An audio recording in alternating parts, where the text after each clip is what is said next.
Happy birthday! This short video clip is to share with you a small idea that we're going to do this year that's going to change student birthday recognition. First, I have to give credit where credit is due.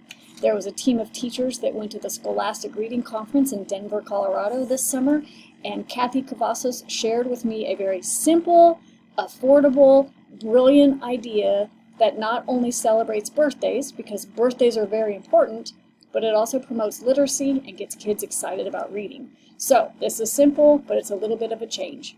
Remember these?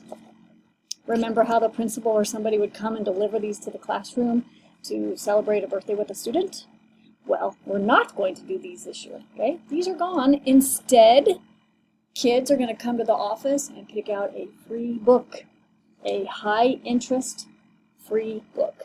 So when you have a student that has a special day, just need to send them down to the office, and I will have a birthday book cart, and they will pick from their grade level. There'll be a cart for first grade and second grade, and of course kindergarten and preschool, and it's an exciting way to promote literacy, celebrate a birthday, and do something really meaningful. So I'm excited about the change. Thank you to the Scholastic Reading Conference group and Kathy Cavazos for sharing the idea. Such a simple, awesome change.